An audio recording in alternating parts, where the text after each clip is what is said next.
এইমাত্র পাওয়া আবহাওয়ার খুবই গুরুত্বপূর্ণ খবর। আবারও দেশের দিকে ধেয়ে আসছে ভারী থেকে অতি ভারী ঝড় বৃষ্টি। আগামী 24 থেকে 48 ঘন্টায় ফের রাজধানী ঢাকা বিভাগ সহ দেশের উত্তরাঞ্চল, দেশের দক্ষিণাঞ্চল, পশ্চিমবঙ্গ সহ উত্তরবঙ্গ, আসাম, ত্রিপুরা এবং বাংলাদেশের 64 জেলার মধ্যে কোন কোন জেলায় এই বৃষ্টিপাত হতে পারে তা জানাবো। আশা করি ভিডিওটি না টেনে শেষ পর্যন্ত দেখবেন। ভালো লাগলে লাইক করবেন।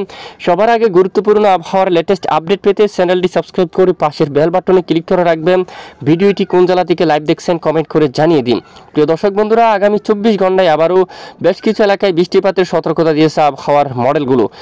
ইতিমধ্যে আপনারা সরাসরি লাইভ স্ক্রিনে দেখতে পাচ্ছেন আরামবাগ এই অঞ্চলের দিকে ব্যাপক আকারে মাঝারি থেকে ভারী বৃষ্টিপাতের সম্ভাবনা থাকবে এবং এদিকে পাবা এই এলাকায় বৃষ্টিপাতের সম্ভাবনা থাকবে এবং এর আশেপাশে দেখুন সকল জেলায় কিন্তু একেবারে তীব্র আকারে বজ্র বিদ্যুৎ সহ বৃষ্টিপাতের সম্ভাবনা থাকবে এবং এদিকে বর্ধমান, পান্ডুয়ায় সকল এলাকায় মাঝারি থেকে ভারী বৃষ্টিপাতের সম্ভাবনা থাকবে এবং শান্তিপুর, বিশেষ করে পশ্চিমবঙ্গের বেশিরভাগ এলাকায় কিন্তু নতুন করে আবারও আগামী শনিবার 22 ফেব্রুয়ারি থেকে নতুন করে বজ্রবাহী মেঘ তৈরি হয়ে ভারী থেকে অতি ভারী ঝড় বৃষ্টিপাত তৈরি হওয়ার সম্ভাবনা কিন্তু অনেকটাই বেশি দেখা যাচ্ছে। তাই অবশ্যই আগে থেকে সাবধানতা অবলম্বন করতে হবে। যদি মহান রবের হুকুম হয় তাহলে আগামী 24 থেকে 48 ঘন্টায় ফের পশ্চিমবঙ্গ, বাংলাদেশের পশ্চিমের বেশ কিছু এলাকা জুড়ে আবার নতুন করে প্রচণ্ড বজ্র বিদ্যুৎ সহ ঝড় বৃষ্টিপাত হওয়ার সম্ভাবনা রয়েছে।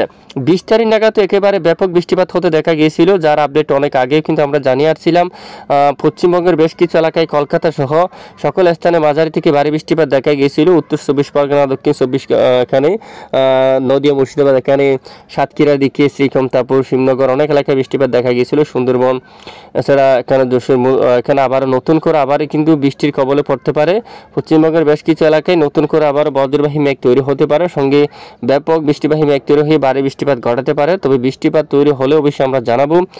মূলত আগামী 24 থেকে 48 ঘন্টায় এই ঝড় বৃষ্টি হওয়ার সম্ভাবনা কিন্তু অনেকটাই বেশি রয়েছে এবং এরপরে রবিবার 23 তারিখ নাগাদও নতুন করে বৃষ্টিপাত তৈরি হতে পারে। এটি একটু দূরে খড়গপুরের দিকে এবং এখানে দেখুন জলেশ্বরা, বারিপদা এই অঞ্চলে, এছাড়া এখানে দুয়াক এলাকায় বিক্ষিপ্ত আকারে বজ্রসহ বৃষ্টিপাত তৈরি হতে পারে।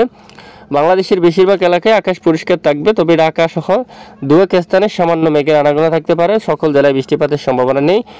সামান্য কিছু কিছু এলাকায় আংশিক বিক্ষিপ্ত আকারে বজ্র বিদ্যুৎ সহ বৃষ্টিপাত থাকার সম্ভাবনা রয়েছে।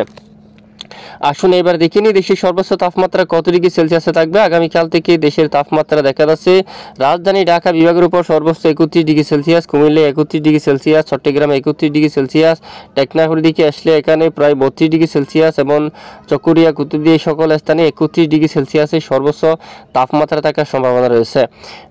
এর পরের দিন যদি দেখি তাপমাত্রা বাড়বে নাকি কমবে, আসুন আমরা একটু দেখি। এর পরের দিন যদি দেখি চট্টগ্রাম বিভাগে 32 ডিগ্রি সেলসিয়াসের তাপমাত্রা থাকার সম্ভাবনা, তবে রাজধানী ঢাকা বিভাগের উপর তাপমাত্রা কিছুটা কমতে পারে, প্রায় 23 ডিগ্রি সেলসিয়াসের ঘরে কিন্তু নেমে আসছে। মূলত বৃষ্টি হওয়ার সম্ভাবনা কিন্তু রয়েছে অলরেডি। তাপমাত্রা কিন্তু একটুখানি কমতে পারে। আর দক্ষিণাঞ্চলের তাপমাত্রা কিন্তু একেবারে 32 ডিগ্রি সেলসিয়াসের ঘরে অবস্থান করার সম্ভাবনা কিন্তু রয়েছে। আর এই মুহূর্তে বঙ্গোপসাগর নিরাপদ, বঙ্গোপসাগরে কোনো ধরনের উত্তাল পরিবেশ নেই। যদি পরিবর্তন ঘটে জানাবো। সঙ্গে থাকবেন। এই হচ্ছে আজকের গুরুত্বপূর্ণ আবহাওয়ার রিপোর্ট। এটুকুর সাথে থাকার জন্য অসংখ্য ধন্যবাদ।